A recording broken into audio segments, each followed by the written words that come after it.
अमित के माता पिता ने हमेशा घर को खुशहाल रखने की कोशिश की थी। अंजलि और नंदिनी थी तो दोनों ननंद भाभी, लेकिन अब वो अच्छी सहेलियां बन चुकी थी। अंजलि की ननंद नंदिनी की शादी हाल फिलहाल में ही हुई थी, पर शादी होने के बाद भी नंदिनी अपनी भाभी से मिलती रही और नंदिनी को उसके मायके छोड़ने वाला कोई और नहीं बल्कि उसका खुद का पति राहुल था। और ऐसी एक दिन अंजलि की सास रेखा अपनी बेटी और बहू के पास बैठी होती है और दोनों ननंद भाभी का प्यार देखकर उन दोनों से कहती है, जब घर में ननंद भाभी एक साथ होती है ना तो घर में रौनक आ जाती है। आप बिल्कुल सही कह रही हैं माँ जी।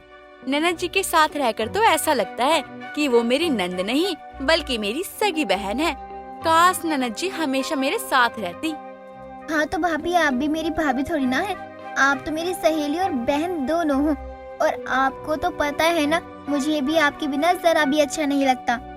भगवान करे तुम दोनों ननंद भाभी को किसी की नजर ना लगे। और सभी घर में देखो, ननंद भाभी जब देखो लड़ती रहती हैं और मुझे तुम दोनों को देखकर सुकून मिलता है जो प्यार से रहते हो साथ में। खैर इन सब को छोड़ो और नंदिनी ये बताओ कि तुम यहाँ अब कब तक रहोगी? ना रुकने का तो नाम मत लेना तुम।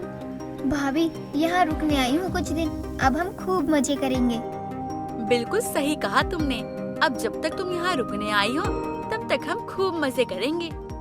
दोनों ननंद भाभी एक दूसरे के गले लग जाती हैं। समय गुजरता है। गुजरते समय के साथ राहुल अक्सर नंदिनी से मिलने आया करता। राहुल स्मार्ट होने के साथ साथ स्वभाव से भी काफी अच्छा था और देखते ही देखते अंजलि और राहुल एक दूसरे के अच्छे दोस्त बन जाते हैं। और ऐसे एक दिन राहुल अपने ससुराल आता है और अंजलि से ढेरों बातें करता है। भाभी जी, अब बातें तो बहुत अच्छा करती हो और समझदार तो पहले से ही बहुत हो। धन्यवाद राहुल, तुम्हारी भी बातें बहुत अच्छी होती हैं। आपको पता है, आपके साथ तो समय का पता ही नहीं चलता। बात तो आपने बिल्कुल सही कही नंदोई जी। ननद जी के साथ भी समय का पता नहीं चलता है, पर जब आप आते हैं तो ऐसा लगता है कि पूरा दिन बस ऐसे ही बैठी रहे और ऐसे ही गुजर जाता है। मेरी नंदिनी बहुत भाग्यशाली है, आखिर उन्हें आप मिले हैं। आपका स्वभाव सच में बहुत अच्छा है। भाभी जी, ये सब बस नजरिए की बात होती है। जो इंसान खुद अच्छा होता है ना, उसे सब अच्छा लगता है। इंसान जैसा होता है ना, ठीक वैसे ही हम उन्हें पहचानते हैं।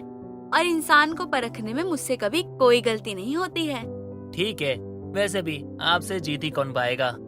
अंजलि और राहुल की दोस्ती इतनी गहरी हो चुकी थी कि ये दोस्ती कब प्यार में और रिश्ते में बदल जाती है कुछ पता ही नहीं चलता, क्योंकि नंदिनी अंजलि की ननंद थी और राहुल रिश्ते में उसका नंददोई था। इसलिए वो दोनों अपनी भावनाओं को दबा कर रखते और इस रिश्ते को आजादी तब मिलती है जब वो दोनों घर में अकेले होते हैं।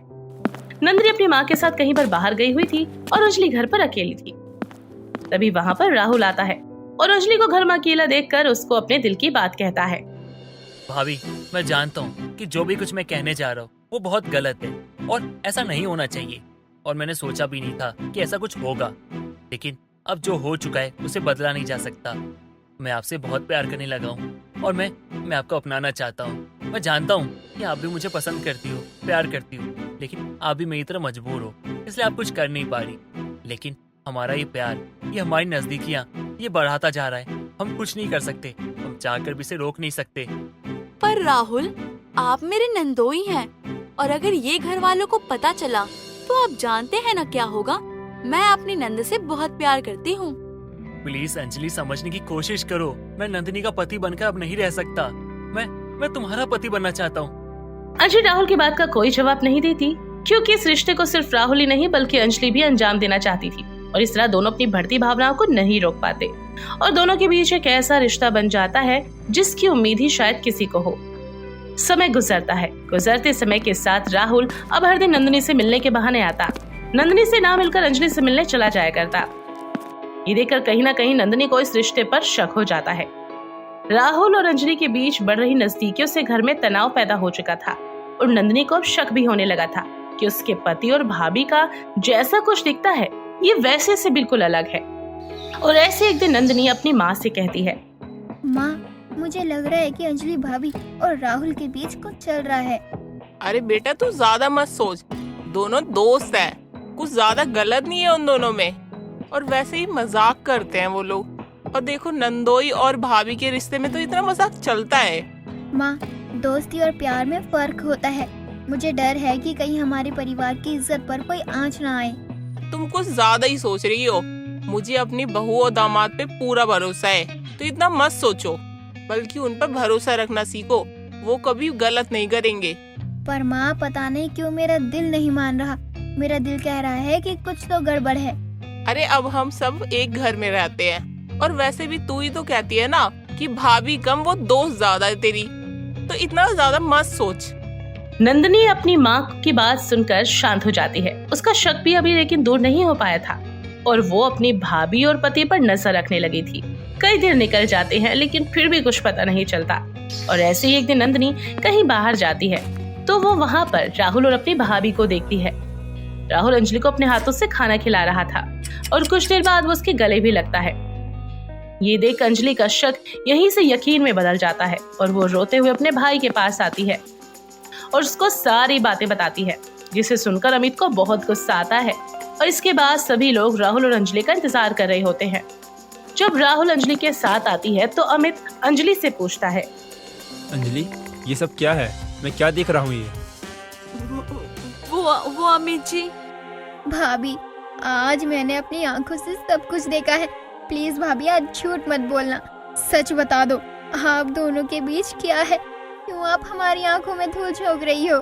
अरे एक डायन भी 7 घर छोड़कर वार करती है, पर आपने क्या किया? बस नंदिनी, बस बहुत बोला तुमने और हमने बहुत सुना। हाँ, करते हैं एक दूसरे से प्यार। और हाँ, अगर तुम्हें ये लगता है गलत है तो तुम इसे गलत मानो, लेकिन मैं इसे गलत नहीं मानता। और कहाँ पर ऐसा लिखा हुआ है कि शादी के बाद कोई किसी और से प्यार नहीं कर सकता? और अमित भैया, आपको हमारी गलती दिख रही है? हाँ, आप अपनी बीवी को छोड़कर दूसरी औरतों पे जो ध्यान देते हो, क्या वो सही है? बोलिए ना, क्या वो सही है?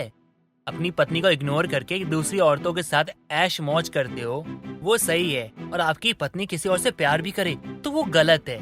और अंजलि तो अपनी सास से या अपनी ननद से अपना गम बांट भी नहीं सकती थी। और नंदिनी, तुम बड़ी सती सावित्री बन रही हो। बहुत सती सावित्री हो तुम।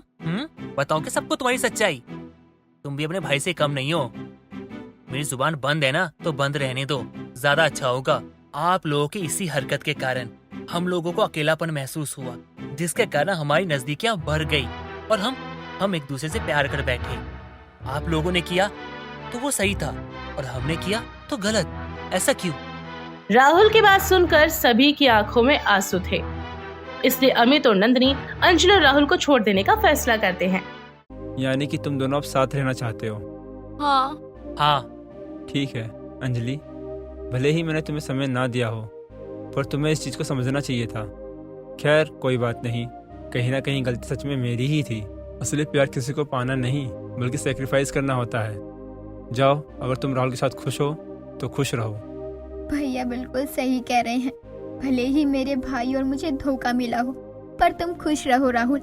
तुम मेरे पति से पहले मेरे दोस्त थे, और भाभी भी मेरी ना तो सिर्फ भाभी थी बल्कि एक दोस्त थी, और मैंने अपने दोस्त के लिए अपना सब कुछ कुर्बान कर दिया। आप दोनों खुश रहना। बहू, मैंने तुझे हमेशा अपनी बेटी माना है। अगर तू यहाँ से जाकर खुश है तो मैं तुझे नहीं रोकूंगी। तू जा सकती है यहाँ से, बस आज की रात रुक जा। रेखा की बात सुनकर अंजलि आज रात को रुकने के लिए तैयार हो जाती है, पर आज की रात किसी की आंखों में नींद नहीं थी। अंजलि अपने पति ननंद के साथ बिताए हुए लम्हों को याद कर रही थी। उसे एहसास होता है कि जाने अनजाने में उसने कितनी बड़ी गलती कर दी है, जिसके बाद वो राहुल से कहती है, राहुल, हम अपनी खुशी के लिए अपनों का दिल नहीं तोड़ सकते हैं। अमित और नंदिनी हमें एक करने के लिए हमसे खुद अलग हो रहे हैं। अगर मैं आज तुम्हारे साथ चली जाऊँ ना, तो शायद मैं तुम्हारे साथ खुश कभी नहीं रह पाऊंगी और ना ही तुम मेरे साथ खुश रह पाओगे। जरा सोचो, हमें एक करने के बाद वो दोनों अकेले हो जाएंगे। हम इस तरह उन दोनों को रुला नहीं सकते हैं और ना ही उन्हें अकेला छोड़ सकते हैं। राहुल। अंजलि की बात सुनकर राहुल उससे सहमत होता है और वो दोनों अपने प्यार को त्याग अपने अपने पार्टनर को चुनते हैं और अपने घर वालों को फैसला बताते हैं। और इस तरह अंजलि और राहुल अपने प्यार का गला घोटकर सब कुछ ठीक कर चुके थे और अपनी गलती मान चुके थे और सब कुछ पहले की तरह ठीक हो जाता है।